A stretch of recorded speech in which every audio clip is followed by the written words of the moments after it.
Have you ever labeled what happened to you as fate and walked away? The pain you couldn't explain, the losses you couldn't name. Maybe blaming fate was easier than facing the truth.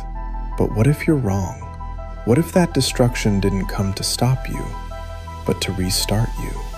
This isn't a story about escaping fate. It's about learning how to love it. If you're ready, let's begin. Welcome to Silent Sign Stories. Look at this flame. It is beautiful, isn't it? It provides heat, it provides light, but it has a nature that we are terrified of. It consumes. For this flame to exist, the wood must be destroyed. We live our lives trying to build things that last forever.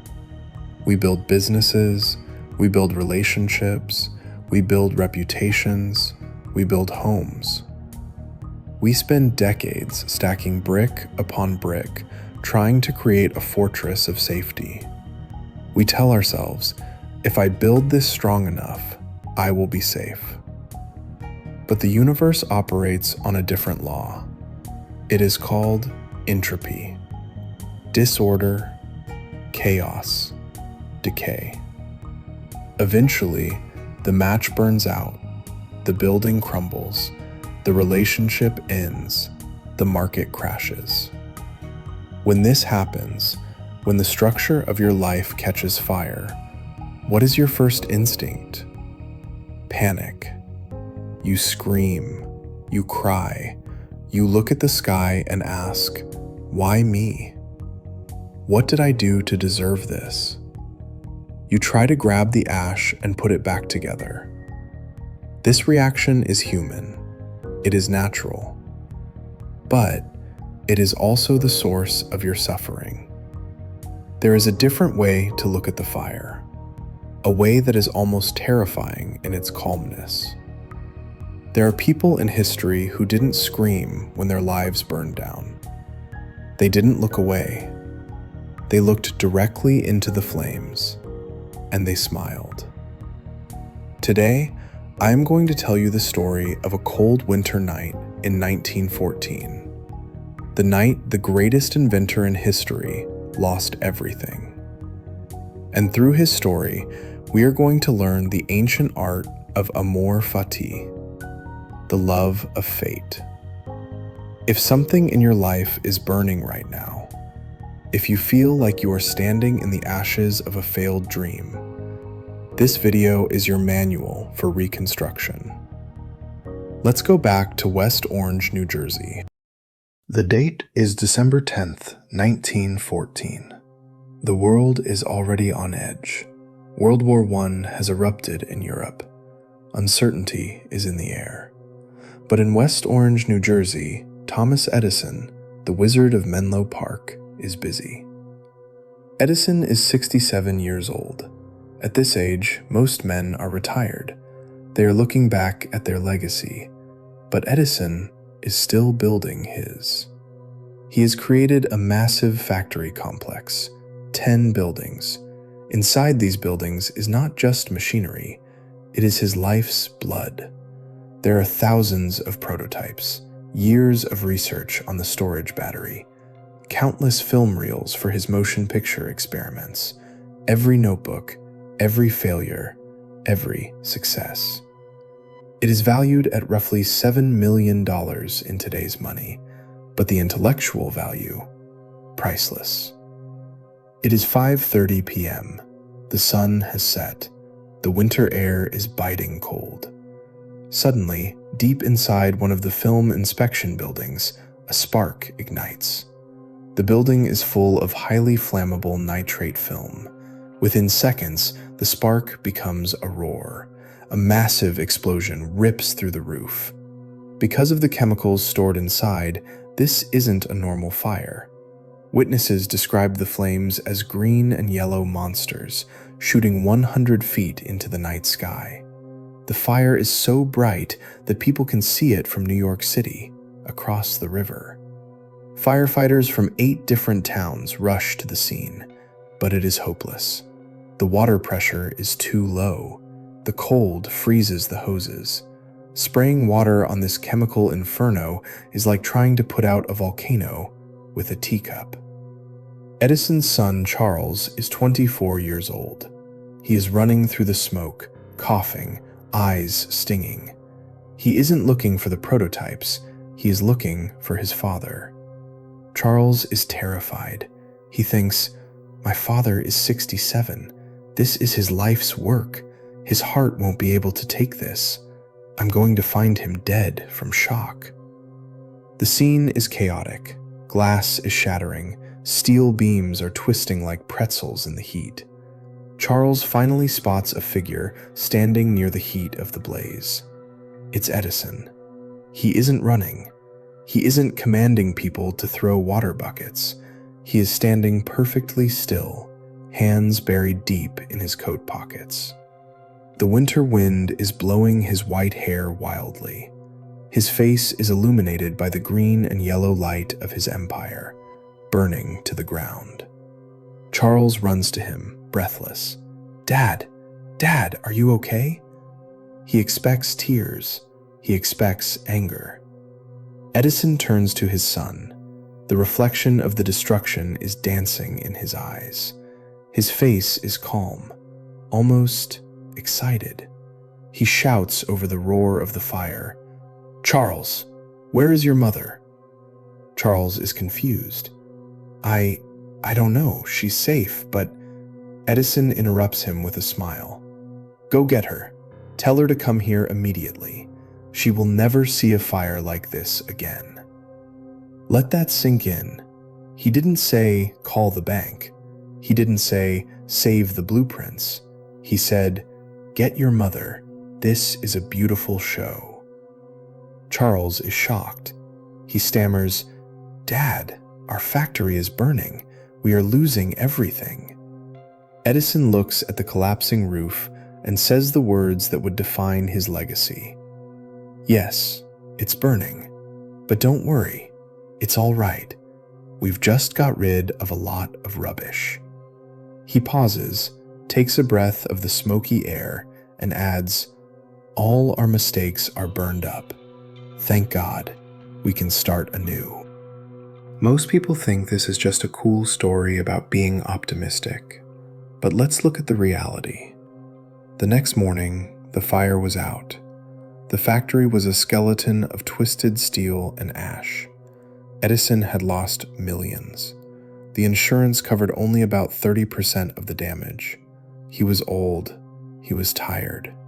The chemicals had likely damaged his lungs. A normal person would have taken the insurance money and retired. But Edison? The next morning, while the embers were still hot, he walked through the ruins. He gathered his thousands of employees. They were devastated. They thought they were unemployed. Edison looked at them and gave an order. "We start clearing the debris today. Bring in the cranes. We are rebuilding." He called his friend Henry Ford and borrowed money to cover payroll. He set up a temporary shop in the only building that survived. He worked double shifts.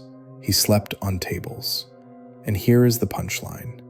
Just 3 weeks after the fire, 3 weeks, Edison's company delivered the first phonograph.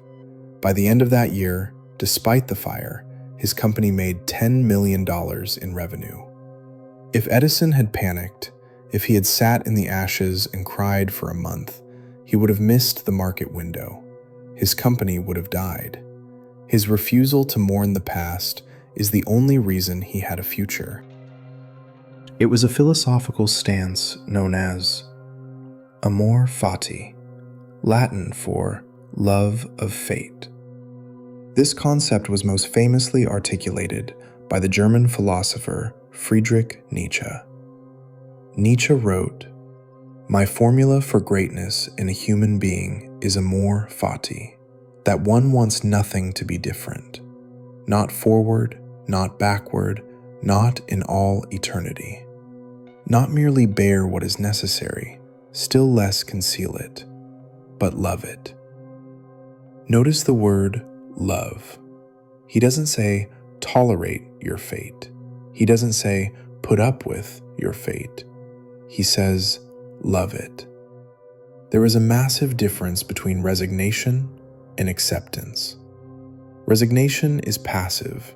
It says, I guess I can't change this, so I will suffer through it. It is the attitude of a victim. Amor Fati is active. It says, this fire, this disaster, this is exactly what I needed. This is fuel. The Stoic philosophers, thousands of years before Edison, practiced this religiously. Epictetus, who was born a slave and had a crippled leg, said, do not seek for things to happen the way you want them to. Rather, wish that what happens happen the way it happens. Then you will be happy. Imagine you are hiking. You come to a giant boulder blocking the path. The resigned person sits down and cries, my hike is over. The Amor Fati practitioner says, great, now I get to learn how to climb. The boulder stops being an obstacle. It becomes the activity. As Marcus Aurelius said, the impediment to action advances action. What stands in the way becomes the way. So, why is this so hard for us? Why do we instinctively panic when things burn? Why couldn't Edison's son see the beauty in the fire? It comes down to a cognitive bias called the sunk cost fallacy. We value things not based on what they can do for us in the future, but based on how much time and energy we spent on them in the past. Edison's prototypes were old. His notes were full of errors. But because he had spent 10 years on them, his ego was attached to them. We hoard our mistakes because we paid for them with our time. When the fire happened, it forced a hard reset. It destroyed the sunk cost. It stripped Edison of his past. And when you have no past to cling to, you are forced to look at the future. Think about the forest fire. In nature, fires are necessary. There is a type of pine cone called the serotinous cone. It is sealed shut with a hard resin. It can hang on a tree for years, dead and closed. The only way it can open and release its seeds is heat. It needs a forest fire to melt the resin. Without the fire, the forest cannot be reborn. Edison understood this intuitively. When he said, all our mistakes are burned up, he was acknowledging that the fire did the cleaning he was too afraid to do himself. Sometimes you are in a job you hate, but you won't quit because you've been there 5 years. Then you get fired. It feels like a disaster, but it is actually the serotinous cone opening. The universe is kicking you out of the nest so you can finally fly. Okay, let's bring this to your life. You aren't Thomas Edison. You don't have a factory, but you have things burning. Maybe your long-term relationship just ended. Maybe your business failed. Maybe you received a bad medical diagnosis. How do you apply Amor Fati without faking it? Step 1. The pause. The Stoic gap. When the bad news hits, your brain will scream. Your amygdala will hijack your system. Do not act. Do not post on social media. Do not send that angry text. Stand still, hands in your pockets. Like Edison, watch the fire. Acknowledge the pain. Say to yourself, this hurts. I am afraid. Don't suppress the emotion, but don't let it drive the car. Step 2. Reframe the narrative. Once the shock wears off, you must rewrite the story. Instead of saying, I lost everything, try, I have been given a blank page. Instead of, she left me, I am unlovable, try, the relationship ended. Now I have the freedom to find someone who actually aligns with who I am becoming. Step 3. Clear the debris. Edison didn't just smile, he ordered the cranes the next morning.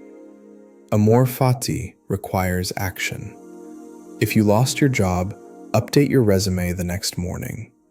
If you lost your health, go to the gym the next morning. Action is the antidote to despair.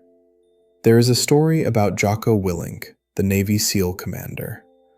Whenever his subordinates came to him with bad news, "Sir, the mission failed. Sir, the boat is broken," he would always say one word: good. Boat broken? Good. We can focus on physical training. Mission canceled? Good. We can repair our gear. Funding cut? Good. We can be more efficient.